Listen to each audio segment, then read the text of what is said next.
Bonjour Adélaïde.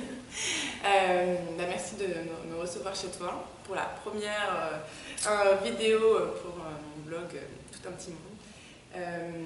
Après, je voulais d'abord peut-être que tu puisses te présenter et on discutera ensuite de notre sujet d'aujourd'hui. Oui, pas de problème. Donc, je suis Adélaïde Lefebvre. Je suis psychologue clinicienne. Voilà, donc j'ai d'abord travaillé en France pendant 6 ans. Après, je suis partie en Belgique avec ma famille, voilà, pour vivre une autre aventure que la France. On a vécu 2 ans là-bas, donc j'ai travaillé là-bas également. Et ensuite, on est parti en Thaïlande pendant 3 ans et demi. Et voilà, je suis à Manille depuis 4 ans et demi. Et ici, je travaille en tant que psychologue libérale, donc auprès des enfants, des adultes expatriés, mais également aussi locaux, des Philippins. Voilà, dans un centre de santé là, à Manille. Et puis au lycée français de Manille, où là j'ai une pratique plus d'équipe, où je suis intégrée à l'équipe du lycée français et où je travaille pour aider les élèves et les enseignants à repérer, à avoir les signaux pour aider les enfants à bien apprendre, à se sentir bien et voilà, et à bien grandir. Voilà. On a aussi besoin même en expatriation. Super. Alors aujourd'hui, en fait, en tant que d'abord maman de 2 garçons, et puis dans ma réflexion justement pour créer des moments de jeu en famille avec tout un petit monde, j'ai voulu rencontrer Adélaïde pour lui poser des questions concernant le jeu et à quel point, quelle place a aussi le jeu dans la famille et quel est tous les petites questions autour de pourquoi jouer ou comment jouer avec ses enfants aussi, et pas uniquement que les enfants jouent tout seuls. Donc on sait que, on entend partout dire que voilà, c'est bien sûr le jeu est constructif, de développement de l'enfant, qu'il est nécessaire, qu'il tisse des liens, voilà. Mais est-ce que, en termes techniques ou plus d'un point de vue psychologique, tu peux nous en dire un peu plus pour comprendre en quelques mots, parce que ça peut durer très longtemps, je pense que c'est un vaste sujet, oui. Comment ça fonctionne en fait dans notre cerveau. Voilà. Comment ça se passe? Voilà. Ok. Alors, déjà, jeu, étymologiquement, ça veut dire amusement. Donc, il y a quelque chose dans le jeu, même s'il y a beaucoup de types de jeux, beaucoup de possibilités de jouer, on pourrait y revenir, mais dans la terminologie jeu, il y a déjà l'amusement. Donc, comment ça se passe, on va dire, c'est déjà qu'on s'amuse dans un jeu. Voilà, donc psychologiquement, la première chose qui va pousser un enfant à jouer, c'est de prendre du plaisir en fait à jouer. On se souvient toujours du jeu du coucou par exemple chez les petits et les éclats de rire que ça peut provoquer, donc il y a vraiment quelque chose autour d'un amusement par le jeu. Après, ce qui va se passer, c'est qu'on va aussi jouer parce que ça nous permet de découvrir, d'apprendre des choses différemment de comment on les apprend à l'école, par exemple. C'est-à-dire qu'un enfant, il va jouer ou rejouer à travers le jeu des apprentissages qu'il va avoir appris dans la journée ou des situations aussi qu'il va intégrer en fait, psychologiquement à sa vie, à son histoire, comme par exemple des enfants qui vont jouer à la maîtresse. Oui, un enfant naturellement qui rentre à la maison et puis qui va jouer à la maîtresse parce que c'est ça qu'il a vécu dans la journée, ça va lui permettre de réintégrer toutes ces situations à son espace à lui, son espace interne. Donc à travers le jeu, psychologiquement, il y a c'est comme si l'enfant crée sa propre histoire en fait. Et naturellement, en fait, il en a besoin et il s'en sert en fait pour progresser, pour apprendre, oui, même sans même aller à l'école ou quoi que ce soit, par lui-même. Oui, d'ailleurs un enfant peut jouer tout seul, c'est en principe jouer tout seul, parce qu'il en a besoin et donc il va aller chercher, c'est très spontané et très inné en fait le jeu. Alors après on peut le stimuler, nous en tant qu'adultes, mais naturellement ça se développe naturellement chez l'enfant. D'accord. Et quels sont un petit peu les bienfaits, entre guillemets, ou les bénéfices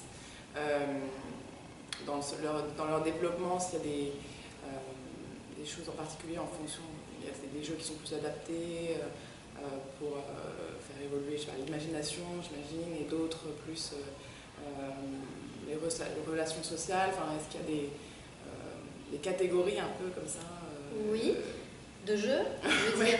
Ouais, ok. Donc il y a des catégories de jeux en fonction de l'âge de développement de l'enfant, en fait. Donc en fonction de là où l'enfant en est de son développement cognitif, de son développement donc intellectuel, de son développement moteur aussi, de son développement psychologique, il va s'attacher à un type de jeu différent. Par exemple, petit, c'est ce qu'on appelle des jeux sensorimoteurs, donc ils vont toucher, on a tous les livres là avec les différentes textures, voilà, donc il va toucher, il va jouer avec ses mains, il va ensuite jouer à empiler, donc ça c'est les jeux de construction, mais qui restent des jeux sensorimoteurs, c'est-à-dire que c'est toute la partie sensorielle et motrice qui est en jeu et qui va lui permettre de développer vraiment sa cognition par la stratégie, va rentrer un triangle dans un rond, il va s'apercevoir que ça ne marche pas et donc il va essayer autrement. Donc il y a tout le travail aussi essai-erreur dans le jeu qui est important pour lui permettre de construire en fait ses stratégies cognitives. Une fois qu'il aura repéré ça, il pourra comprendre. Passer voilà, passer à autre chose. Donc l'étape suivante, justement, c'est le jeu du comme si faire semblant. Donc un enfant qui se déglise par exemple autour de 3, 4, 5 ans, hein, c'est en général ces âges-là, un enfant qui se déguise, qui joue à la dinette, qui fait semblant d'être un super-héros. Donc c'est aussi important ça cognitivement, mais là ça commence à être important aussi symboliquement et psychologiquement parce que ça lui permet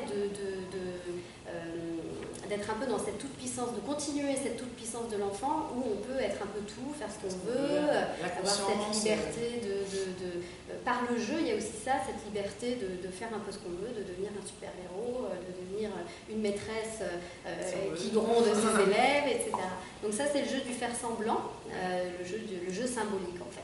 Et puis ensuite, vers 5, 6, 7 ans, apparaissent les jeux plus de société, qui sont les jeux avec plus de règles, qui sont en général des jeux où il y a aussi plus d'interaction avec les autres, où on joue ensemble. Ça ne veut pas dire qu'avant il n'y a pas du tout de jeu d'interaction, mais on va dire que ça se développe aussi avec l'âge. Et en fait, voilà, les enfants vont jouer ensemble dans une activité qui va être plus structurée dans un jeu de société. Après, à 5, 6, 7 ans, l'enfant continue à prendre du plaisir dans des jeux de construction ou dans des jeux symboliques. C'est-à-dire que ces étapes de jeu on va garder ça toute notre vie, même à l'âge adulte d'ailleurs. Donc ça nous permet, en fait, ça permet vraiment à l'enfant de structurer tout un panel en fait, de compétences, si on peut dire, psychologiques, ou de se construire vraiment quelque chose de très complet qui lui servira toute sa vie. Alors justement, en parlant d'adultes, en tant que maman, personnellement, j'ai quand même l'impression qu'on en a parfois soit moins envie, en tout cas pour jouer avec nos enfants, on n'est pas toujours aussi motivé qu'on l'était quand on était plus jeune.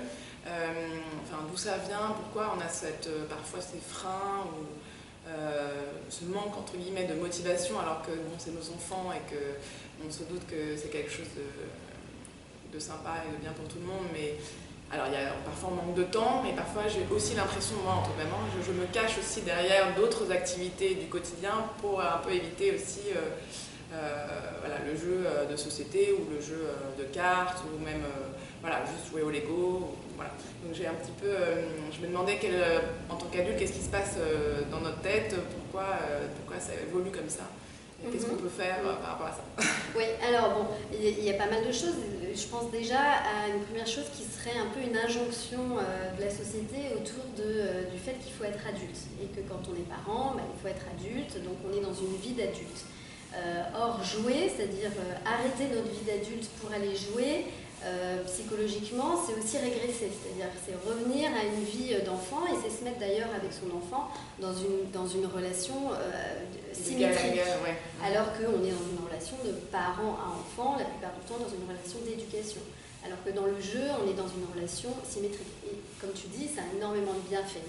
Mais ce qui fait que ça peut nous gêner, bon, il peut y avoir cette espèce de retenue un peu mais c'est moi l'adulte, je suis le parent, bien sûr de manière peut-être très inconsciente, mais où il faut s'autoriser à finalement régresser, s'allonger par terre pour jouer Lego avec son enfant, prendre du temps, bon oui, effectivement, prendre du temps pour faire une partie de cartes, etc. etc.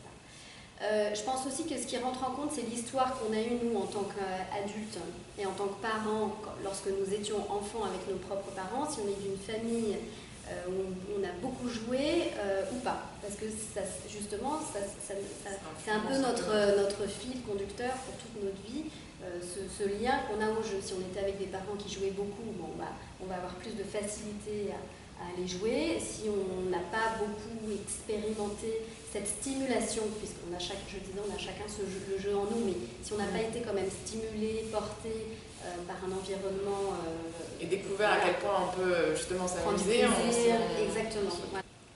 On voit bien que c'est super de jouer, c'est hyper important pour les enfants, etc.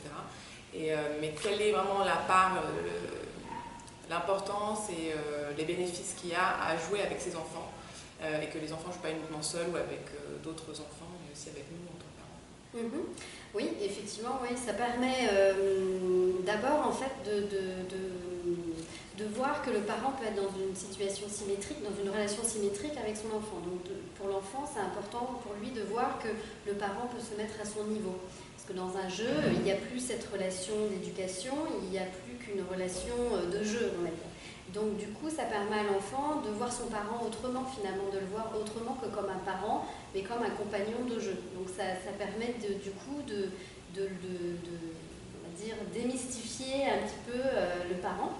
Et pour l'enfant, de voir que même avec un adulte, pas seulement un parent, mais que même avec un adulte, finalement, l'adulte est capable aussi d'être comme un enfant et de se mettre à sa portée. Voilà, donc ça c'est un point important pour l'enfant. Est-ce que aussi, du coup, pour nous, on a bien compris que en tant qu'enfant, ça nous apporte énormément de jouer pour se développer. Mais du coup, quand on arrive à l'âge adulte, tous ces développements, normalement, sont acquis. Mais qu'est-ce que ça peut encore nous apporter? Bien sûr, du plaisir. Est-ce qu'il y a d'autres choses qui sont importantes et qui peuvent être développées encore à l'âge adulte? Dans le jeu, il y a effectivement, tu l'as dit, l'amusement, le plaisir. Il y a aussi le fait de pouvoir retrouver un peu se retrouver en tant qu'enfant, c'est-à-dire justement dans cette régression, de pouvoir retrouver des sensations, des émotions d'enfant, donc de replonger un petit peu dans ce monde de l'enfance, puisqu'on a tous une part d'enfant en nous, donc c'est l'occasion de pouvoir retrouver ça, de pouvoir transmettre aussi à nos enfants. Il y a aussi quelque chose autour de la transmission, c'est-à-dire transmettre une manière de jouer. Il y a aussi quelque chose d'assez culturel. On transmet quelque chose de sa culture dans le jeu. Il y a aussi la créativité, c'est-à-dire dans le jeu, on peut jouer 10 fois au même jeu d'ailleurs, parce qu'on peut le jouer de 10 000 manières différentes. Donc il y a aussi en tant qu'adulte le fait d'être dans quelque chose qui est créatif, de pouvoir se laisser porter se laisser aller en fait, voilà, lâcher un peu le contrôle, se laisser aller et puis être dans la créativité et permettre à un espace commun aussi avec son enfant d'émerger. D'accorder du temps, un moment de plaisir à plusieurs, qui ne soit pas forcément dans le contrôle. Et alors, est-ce que tu aurais des conseils pour sans se forcer justement, mais qu'on ait plus envie en tant que parent de jouer plus régulièrement avec nos enfants? Est-ce que tu as des conseils à nous donner? Oui, alors pour faire le lien justement avec le contrôle, ça c'est vrai que c'est ce qui peut nous empêcher en tant qu'adultes de s'accorder ces moments de jeu. C'est aussi qu'on a tendance à être un peu à essayer de contrôler notre vie, notre quotidien. Et le fait de lâcher prise, à un moment donné de dire bon allez, j'arrête ce que je suis en train de faire ou ce à quoi je suis en train de penser, ça demande un petit effort de court-circuiter un petit peu psychologiquement, de se court-circuiter un petit peu, laisser de côté ses prothèses un petit peu de téléphone. Voilà, ça demande vraiment de se mettre dans une autre bulle. Donc c'est vrai que c'est un petit peu compliqué et ça peut demander plus d'efforts. Ça peut demander un petit effort au départ. Maintenant, tu l'as dit, c'est important de ne pas se forcer. Il y a des jeux qu'on va aimer, des jeux qu'on aime moins. Donc c'est important aussi dans le choix du jeu avec son enfant de pouvoir trouver un jeu qui plaise à tout le monde. On peut jouer pour faire plaisir à son enfant, mais je veux dire, et on peut être surpris d'ailleurs de prendre du plaisir au jeu que l'enfant aime. Mais c'est important de pouvoir jouer aussi à un jeu qu'on aime. Peut-être aussi trouver des jeux qui ne durent pas trop longtemps. Parce que les bénéfices du jeu sont plus qualitatifs que quantitatifs. On n'est pas obligé de jouer pendant 1 heure pour que les bénéfices... On peut se rassurer là-dessus, on n'a pas besoin d'avoir 1 heure devant nous. Voilà, donc un jeu de cartes, un jeu de Uno de cette famille, ça dure 5-10 minutes. De pouvoir s'accorder ce plaisir-là régulièrement, pour avoir des petits moments de jeu, ou alors aussi de peut-être ritualiser, c'est-à-dire de pouvoir s'accorder un moment dans la semaine où là on va y passer plus de temps, où là tout le monde sait dans la famille que ça va être un temps de jeu en famille, et à ce moment-là ça rassure un peu tout le monde sur le fait qu'il y a un temps qui sera vraiment... Ça crée une sorte de souvenir un petit peu familial, voilà, ouais. Unique un peu. Voilà, la famille. Tout à fait. Super. Et d'un point de vue professionnel aussi, peut-être comment toi tu utilises le jeu dans ton travail justement avec les enfants? Oui, alors c'est vrai que j'utilise beaucoup le jeu dans les sessions thérapeutiques avec les enfants. Ça permet en fait de créer un espace relationnel, en fait, un espace de communication et de relation. Les enfants, quand ils viennent me voir, ils ne me connaissent pas, donc c'est aussi une manière d'apprendre à mieux se connaître. Et puis des enfants parfois qui ont des difficultés à verbaliser, surtout quand ils viennent me voir, ils ont en général des difficultés ou des soucis qui peuvent être compliqués à verbaliser avec des mots, surtout en fonction de l'âge de l'enfant. L'enfant n'a pas forcément le vocabulaire, n'a pas forcément tout ce qu'il lui faut pour exprimer ce qu'il voudrait.